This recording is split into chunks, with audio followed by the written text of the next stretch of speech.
Hi Tanner, it's Niels here. Thank you very much for your comments to my previous video log. I found them very interesting.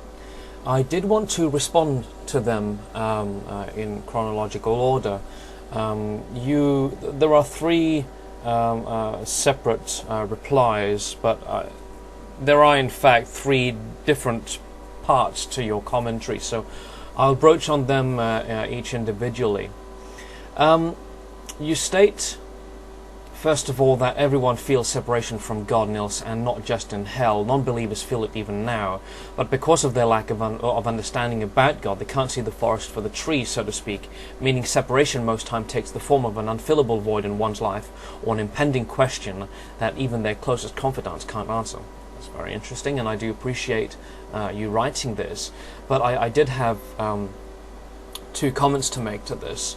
The first one is that I can immediately spin around and say everyone feels separation from Odin, Tanner, but because of your lack of understanding of Odin, you can't see the forest for the trees, meaning that there is a void in your gap, and you are trying to fill this gap, which is originally left by Odin, by cramming Christian theology in there.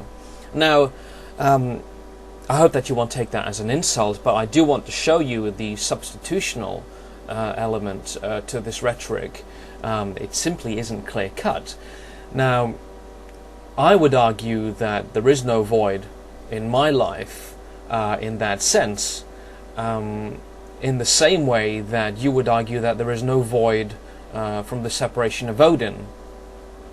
The second point is one by which you assume that there is a void in my life, and this moves into the second part of your commentary, so I'll read that now. This leads to an active pursuit of the truth which Christians would describe as the call of God or Christian logic. On the other hand, those that do not seek truth develop a distaste for life and spend countless years, days trying to fill the void with thrill-seeking in one form or another, which ends in even more dissatisfaction and bitterness towards life. I think that this is quite unfair, Tanner, and certainly misrepresents non-Christian individuals at a worldwide level.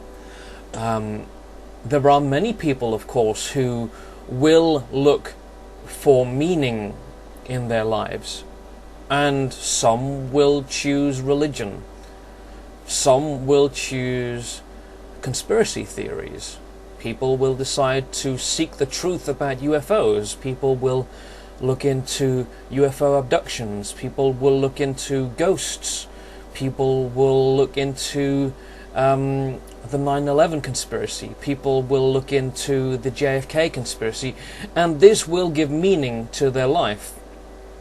But at best, they're trying to fill what they think is a gap. It isn't.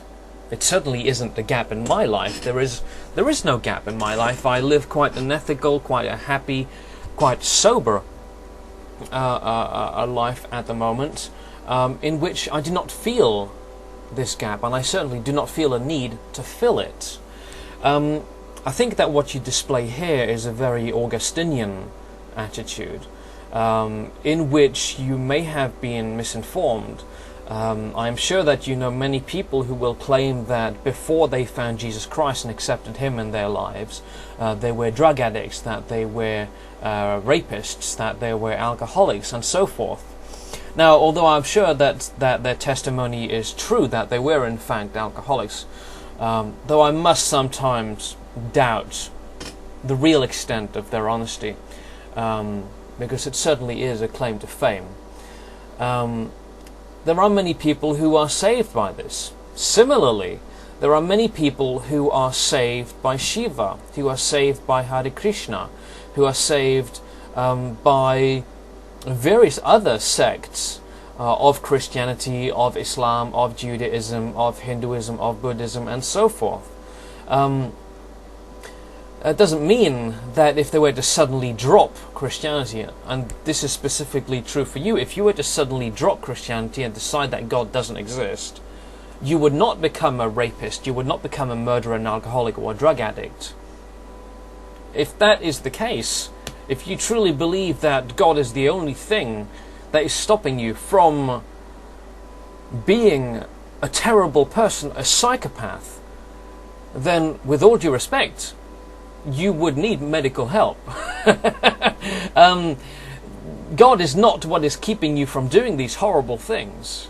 It is your sense of human decency. It is your understanding of the human contract. It is your understanding that if you scratch my back, I'll scratch yours. So I think that you have to realize that this is a very medieval Augustinian attitude to have, and that many people live very ethical livelihoods or very ethical lives without seeking to fill this gap, which does not exist in the first place, with theological rhetoric. Your third point is it has all to do with your belief in logic or reasoning for the most part. With some exceptions, atheists believe that we live in. You can see or feel oxygen, but there is evidence that it exists, and then you go on to say the same thing about gravity and the same thing about black holes. And then in the same way with God, you made a mistake here, is you cannot give physical proof of God himself, but there are evidences. Now, I've been studying theology, not just Christian theology, but other types of other types of theology, for several years now. I've read the Kalam argument. I've read Thomas Aquinas. I've read Blaise Pascal. I've read St. Anselm of Canterbury.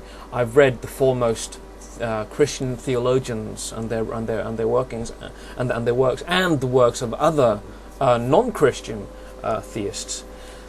And to be honest with you, I found it deeply lacking. There isn't a single argument in these so-called proofs that I find conclusive, that I find, well, true.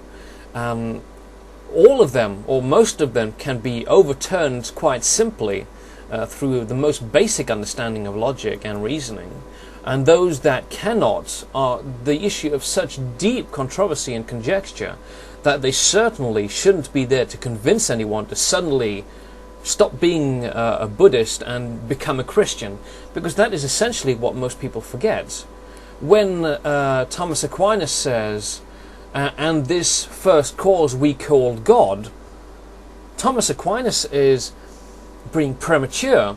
He is not proving God, he is proving, and I would put that proof in under much scrutiny, he is attempting to prove a God. He is at best proving a deist stance, a non-distinct, unnamed God. There is no proof that the Christian God is the right God, and if you do have any, I'm more than happy to look at it, but in all honesty, I have looked at so much that I'm finding less and less original material. So I can prove that gravity exists. I can prove that oxygen exists. I can prove that black holes exist. Now, I can do this through simply measuring the fall rate of an object that is falling off a cliff. I can detect oxygen through the use of a flame, and similarly I can detect black holes through gravitational lensing. Now, of course, just because you don't see something doesn't mean that it doesn't exist. But by the same token, just because you can conceive of something doesn't mean that it exists. The burden of proof has and will always remain on the theist, on the person who claims that Santa Claus exists, on the person who claims that UFO abductions happen, on the person who claims that JFK was assassinated by the CIA. The burden of proof is upon the person making the positive assertion, and especially when it is such an extraordinary assertion as God exists.